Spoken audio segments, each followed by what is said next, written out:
जैसे ही भोले बाबा ने यशोदा मैया ने की गोद से लिया भगवान को, भगवान हंसने लग गए। बोलो बाल कृष्ण लाल की। मैया बोली अरे अरे बाबा ला ला ला। और जैसे ही यशोदा मैया ने लियो भगवान रोने लग गए। बोलो बाल कृष्ण लाल की। मैया कहने लगी अरे बाबा तूने बड़ो करो जादू टोना कर दिया मेरे लाला। भगवान शंकर जी कहने लगे मैया मैं तो नजर काट रहे हो, तुम मंत्र पढ़ रहे हो तो पूरा मंत्र हो ना पायो, तेने लाला ले लियो या से जो की त्यों पूरी नजर चढ़ गई तेरे लाला। मैया बोली एक काम कर बाबा पूरा मंत्र पढ़ ले और ऐसा कर दे कि मेरे लाला को काऊ की नजर न लगे। और भोले बाबा ने भगवान का दर्शन किया अपनी गोद में लेकर के और भगवान को और यशोदा मैया को बहुत बहुत आशीर्वाद देकर के और जाने लगे। मैया कहने लगी बाबा अब तू यहाँ गोकुल नगरी में ही निवास कर। तब से भोले बाबा ब्रज मंडल में 4 रूपों में निवास करते हैं। वृंदावन में गोपेश्वर, मथुरा में भूतेश्वर और नंदगांव में नंदेश्वर और गोवर्धन में चकलेश्वर। बोलो शंकर भगवान की जय हो। और भोले बाबा चले गए। भैया समय का अभाव है इसलिए थोड़ा थोड़ा सुनते चले। भगवान जब 1 वर्ष के हो गए तो गर्गाचार्य जी महाराज ने भगवान का नामकरण संस्कार किया।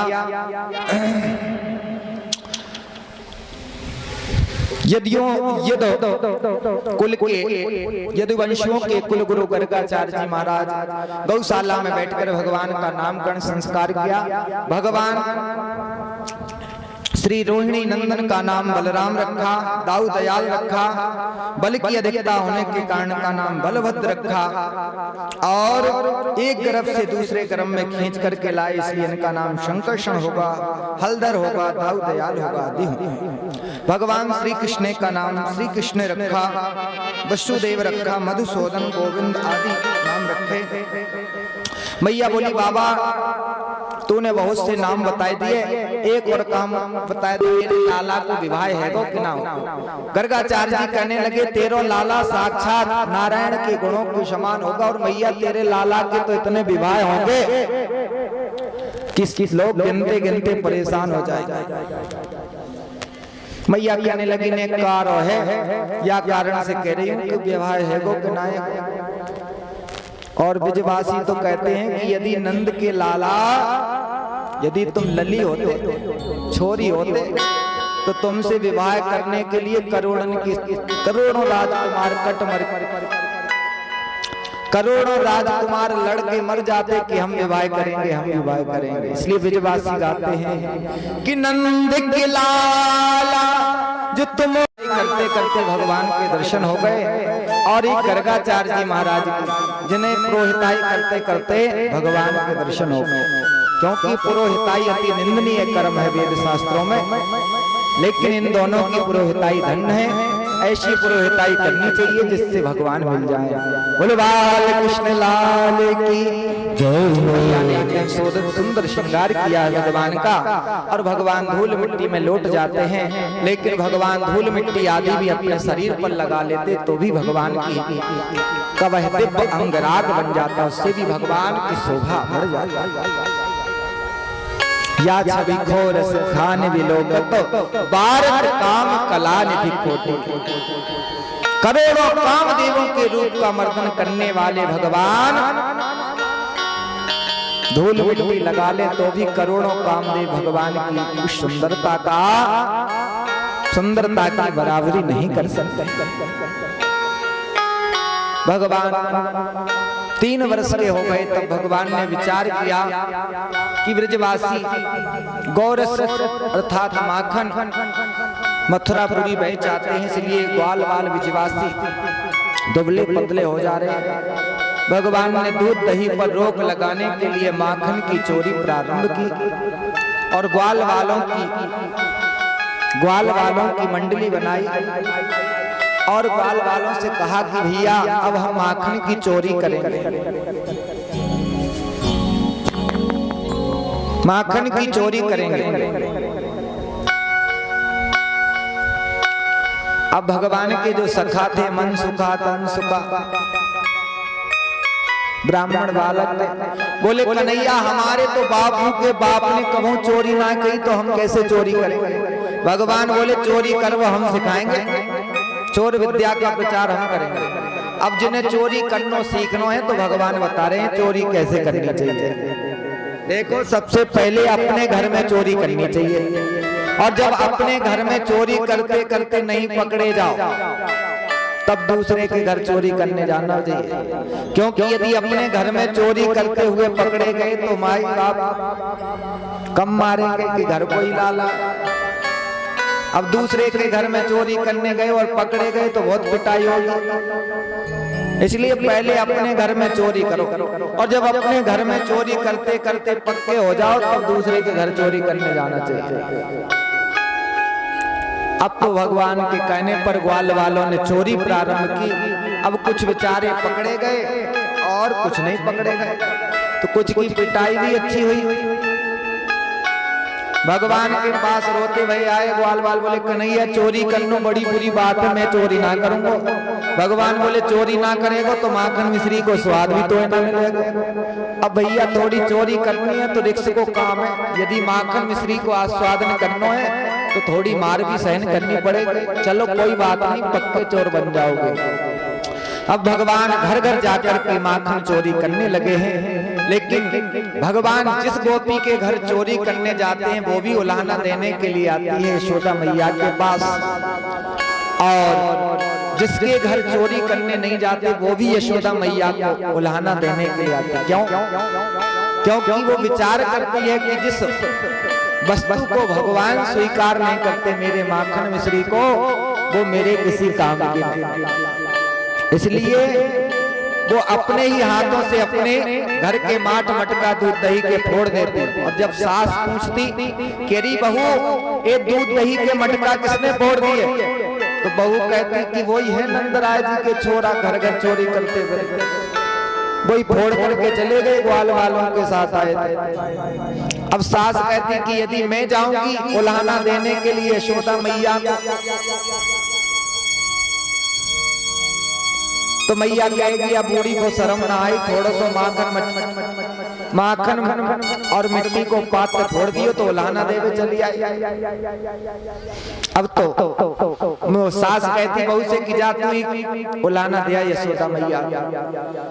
हजारों लाखों ब्रज गोपिकाएं यशोदा मैया के सुबह सुबह दरवाजे पर आई और बोली मैया दरवाजे खोलो। मैया ने दरवाजे खोले। मैया बोली आप तो कोनो बुलौआ दियो ना, फिर कैसी दौड़ी चली आई। ब्रज गोपिकाएं कहने लगी मैया आज हम बधाई गाने के लिए थोड़ी आए, आज तो हम तुम्हारे कन्हैया के उदम सुनाने के लिए आई। मैया बोली मेरा छोटो सो लाला या तो का कर दियो कि तुम सबकी सब दौड़ी चली आई।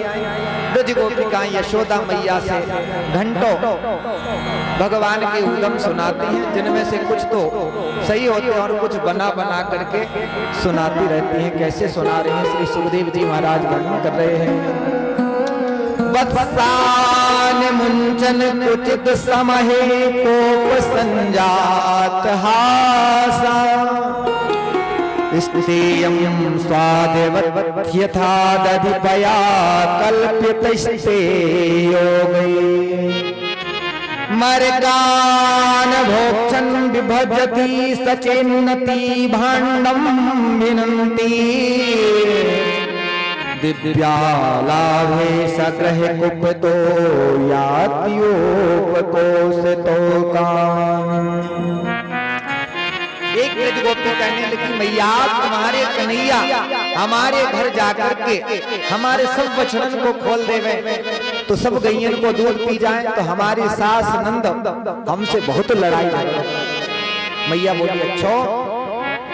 ब्रज गोपी कहती है आ समय जब गाय दुहने का समय नहीं है उस समय कन्हैया बछड़ों को खोल देते हैं तो ग्वालवा को बछड़े गैयन को दूध पी जाता है। हमारी सास मैया बोली एक काम किया कि कन्हैया को थोड़ा सा माखन दे दियो। ब्रज गोपियां कहने लगी मैया मैंने वैसो ही माखन दे करके देखो कन्हैया को। तो कन्हैया कहने लगते हैं कि मैया कि का तूने मोह भिकमंगा समझ रहा को जो मैं तेरो माखन खा लेता फिर? अरे मेरे घर माखन की कमी है का? 9 लख गाय नंद बाबा की, नित्य 9 माखन हो। मैया बोली तो एक काम कियो, अपने दूध दही के माठ मटका छीके पर टांग दियो। ब्रज गोपियां कहने लगी मैया वो भी हम करके देख लियो। छीके पर माठ मटका रख लिए। कन्हैया अपने ग्वाल वालों की मंडली लेकर के जाएं और एक ग्वाल वालों की सीढ़ी बनाएं और सबसे ऊपर खुद चढ़ जाएं और माखन को माठ छीके से उतारें, पहले खुद खाएं फिर ग्वाल वालन को खिलाएं। और जब खुद को पेट भर जाए और ग्वाल वालन को पेट भर जाए मैया, तो ना जाने कौन से जन्म की यारी या की बंदरन सोए। तो एक आवाज लगाए तो सारे बंदरा दौड़े दौड़े चले आए। सो मैया उन बंदरन को माखन खिलाए और जब उन बंदरन को पेट भर जाए तो बंदरा माखन को लेके सूंघ के फेंक दे। अब कन्हैया कहने लगे ग्वाल वालों से कि बताओ एक भाभी कितनी कंजूसन है कि आने पूरा माखन सड़ाए करके रख दियो, या के माखन को बंदरा ना खा रहे। अब काऊ आदमी खाएगो तो बीमार रह जाए तो क्या। सो मैया पहले खुद खाएं फिर ग्वाल वालों को खिलाएं और बंदरन को खिलाएं। और जब उन सबको पेट भर जाए तो मैया दूध दही के माठ मटका साबुत ना छोड़े, सब फोड़ दे और पूरे घर में दूध दही की कीच फैल जाए। ऐसा उदम करे मैया। अब तो मैया कन्हैया की ओर देखती तो कन्हैया भोरी से सूरत बना लेते तो मैया को दया। और मैया जब ब्रज गोपिकाओं की ओर देखने लगती तो भगवान कहते अरे भाभियों कर लो शिकायत, मैं तुम सबको बताऊंगा। इस प्रकार से घंटों भगवान की उस नटखट छवि का दर्शन पाने के लिए ब्रज गोपिकाएं कुछ सही शिकायतें करती हैं यशोदा मैया से और कुछ बना करके कहती हैं बोलो माखन चोर भगवान की। अरे मनमोहन जहो, अरे मनमोहन बिगड़ गए, मनमोहन बिगड़ गए, बारे से मनमोहन बिगड़ गए, मनमोहन बिगड़ गए, बारे से मनमोहन बिगड़ गए, मनमोहन मनमोहन बिगड़ गए, बारे से मनमोहन बिगड़